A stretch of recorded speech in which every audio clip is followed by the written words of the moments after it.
Welcome to it's my world. இன்னைக்கு நாம குலாபி ஷீரா எப்படி செய்யறதுன்னு பார்க்க போறோம். ஷீராங்கிறது வேற ஒன்றும் இல்லை, கேசரி தான். இருந்தாலும் இது குலாபி ஷீரான்னு எதுக்கு சொல்கிறோன்னா, நம்ம ரோஸ் எசன்ஸில் செய்கிறோம். ஸோ ரோஸ் ஃப்ளேவர் இருக்கக்கூடியது, ரோஜாப்பூ, பன்னீர் ரோஸ் அதனுடைய ஃப்ளேவர் இருக்கக்கூடியது, ரோஸ் மில்க்குக்கு யூஸ் பண்ணக்கூடிய அந்த எசன்ஸை வச்சு நம்ம இந்த கேசரி செய்ய போகிறோம். நல்லாயிருக்கும், வித்தியாசமாகவும் இருக்கும். அதாவது வழக்கமாக கேசரிக்கு உள்ள மாதிரி தான். 1 கப் ரவைக்கு 1 கப் சீனி அல்லது 1.25 கப். அதிகமாக இனிப்பு வேணும்னு நினைக்கிறவங்க 1.25 கப் வச்சுக்கோங்க. முந்திரி பருப்பு, கிஸ்மிஸ் எடுத்து வச்சுருக்கிறேன். தண்ணி அதுக்கு 3.25 கப் அல்லது 3.5 கப் எடுத்து வச்சுக்கணும். ரவை எத்தனை எடுக்கிறோமோ அதே கப்பில் 3 கப் எடுத்துக்கிறோம். இப்போது ரோஸ் மில்க் எசன்ஸ் எடுத்து வச்சுருக்கிறோம். இதுதான் அந்த குலாபி கலர் கொடுக்கக்கூடியது, அதாவது ரோஸ் கலர் கொடுக்கக்கூடியது.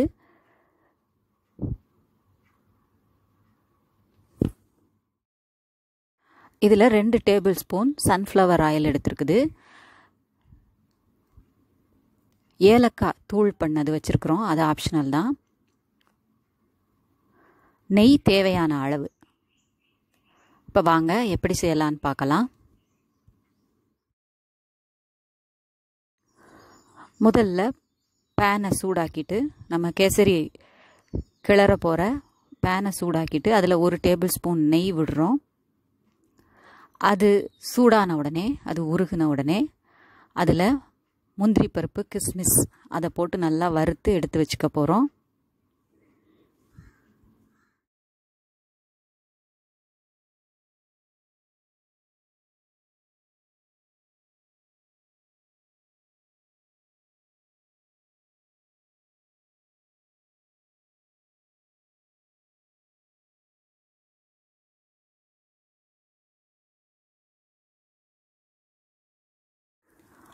அதையெல்லாம் எடுத்து ஒரு கிண்ணத்தில் தனியாக வச்சுப்போம்.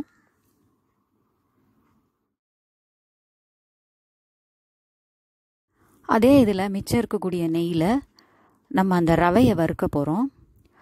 நாகா ரவை இருந்தால் உங்களுக்கு அது நல்லா இருக்கும், முத்து முத்தாக இருக்கும். அது கிடைக்கலன்னா மற்ற ரவையை யூஸ் பண்ணிக்கலாம். இதை ஓரளவு மணம் வரும் வாசம் வரும் வரைக்கும் வறுக்கணும். கருகாமல் பார்த்துக்கோங்க. மீடியம் ஃப்ளேமில் வச்சு வறுத்திங்கன்னா அது அப்படியே புட்டு மாதிரி நெய்யில் வறுக்கும்போது அப்படியே உதிர்ந்து உதிர்ந்து அதை பார்க்க ஒரு புட்டு எஃபெக்டில் இருக்கும். அந்த ஸ்டேஜில் நம்ம அதை எடுத்துடணும்.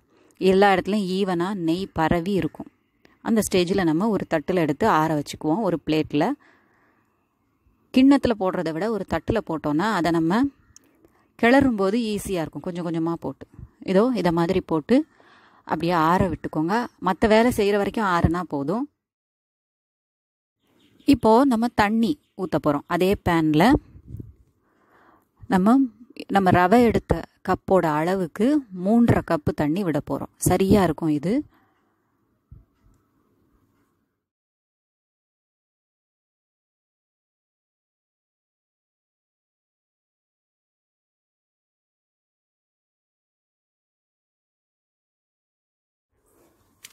தண்ணி விட்டு நல்லா கொதிக்க விடணும்.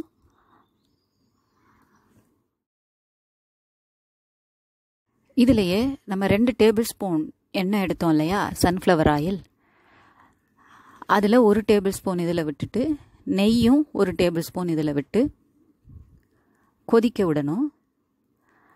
எண்ணெய் நீங்கள் உங்களுக்கு சன்ஃப்ளவர் ஆயில் இல்லைன்னா கடலெண்ணெய் எடுக்கலாம். பட் கஜபதி ஆயில் எடுத்திங்கன்னா அதில் ஸ்மெல் இருக்காது, மற்ற கடலெண்ணெயில் ஸ்மெல் இருக்கும். அதனால் கஜபதி ஆயில் இருந்தால் நீங்கள் அதை எடுத்துக்கலாம் சன்ஃப்ளவர் ஆயிலுக்கு பதிலாக. தேங்காய் எண்ணெயெல்லாம் எடுத்தால் கேசரியோட ஸ்ட்ரக்சரே மாறி போயிடும், வாசமே மாறி போயிடும். ஒரு சிட்டிகை, அரை சிட்டிகை உப்பு போட்டால் போதும், ரொம்ப போட்டுற வேண்டாம். நம்ம 100 கிராம் தானே எடுத்துருக்குறோம், அதனால் கொஞ்சமாக போட்டால் போதும். இப்போ அது நல்லா கொதிச்சு வரட்டும். இதில் ரோஸ் மில்க் எசன்ஸை சில துளிகள் விடுங்க, உங்களுக்கு தேவையான கலருக்கு விடுங்க. அதே சமயம் ஓவராக விட்டுட்டோன்னா ஒரு மாதிரி கசப்பு தெரியும். இந்த மாதிரி கொதிச்சு வரும்போது இந்த ரவையை அப்படி பரத்தி விடுங்க, ஒரே இடத்துல குவிக்காமல் அப்படியே பரத்தி விட்டோன்னா அது தானாக கொதிக்க ஆரம்பிச்சிரும். நம்ம தட்டிட்டு அதுக்கப்புறம் அதை கிளறதுக்கு வசதியாக இருக்கும். இல்லைன்னா அங்கங்கே கட்டி விடும் இல்லையா? அதோ பாருங்கள், எல்லாமே நல்லா கலந்து ஈவனாக தண்ணியில் கலந்து இருக்குது. ஸோ உங்களுக்கு கட்டி விழுறதுக்கும் வாய்ப்பு இல்லை. ஒரே இடத்துல கொட்டும்போது அந்த பிரச்சனை வரும். இப்போ கொஞ்சம் கலர் தேவைப்படுற மாதிரி தெரியுது அப்படிங்கிறதுனால இந்த ஸ்டேஜிலேயே நான் கொஞ்சம் தெளிச்சிக்கிறேன். கொஞ்சம் ஓவராக போட்டுட்டோம் அப்படின்னா, ரொம்ப பிரைட்டாக இருக்கட்டுமேனு போட்டோம் அப்படின்னா அது ஒரு மாதிரி கசப்பு தெரியும். அதனால் அளவாக போட்டால் போதும். ரோஸ் மில்கில் கூட நமக்கு அப்படி தான் தெரியும். கொஞ்சம் மீடியம் ஃப்ளேமில் வச்சுக்கோங்க. அடி பிடிக்காமல் இருக்கணும் இல்லையா? நல்லா கிளறி விடுங்க. இதோ பாருங்கள், ஒன்று சேர்ந்து வந்துட்டுருக்குது.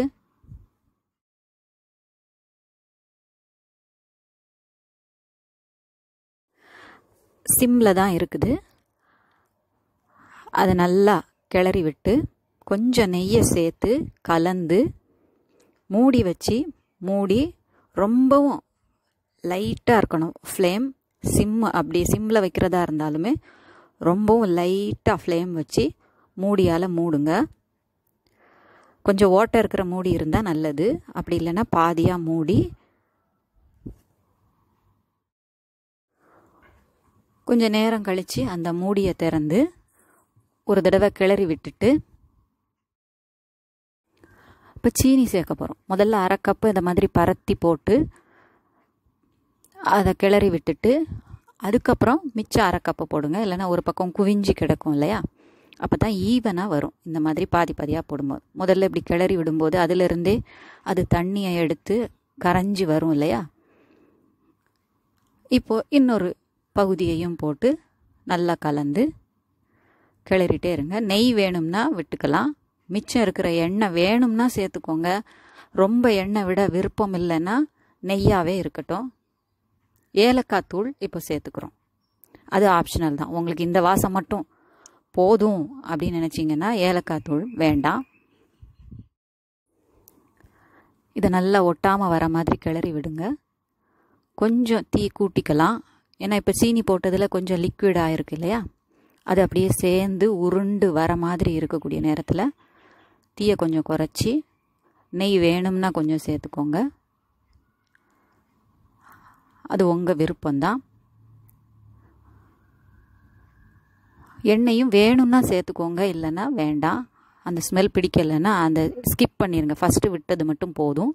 ஆனால் கொஞ்சம் எண்ணெய் விட்டால் தான் அது நல்லா இருக்கும். அதனுடைய ஷேப்பு மாறாமல் இருக்கும். ஆறினா உடனே கட்டி ஆயிரும் இல்லையா? நெய் மட்டும் இருந்தால் அந்த மாதிரி ஆகாது. அதுக்கு தான்.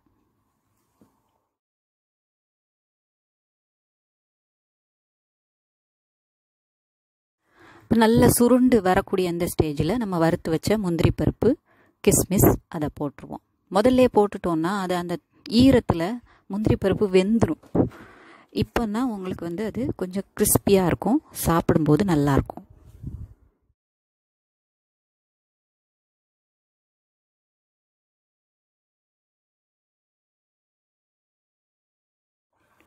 அவ்வளோதான். அடுப்பை ஆஃப் பண்ணிவிட்டு ஒரு ஓட்டை இருக்கக்கூடிய அல்லது ப்ளைனாக மூடி இருந்தால் அதை லேசாக திறந்துருக்கிற மாதிரி மூடுங்க. இல்லைன்னா வேர்த்து அதில் கொட்டிடும். இப்போ இதில் ஹோல் இருக்கிறதுனால நான் இந்த மூடியை மூடுறேன்.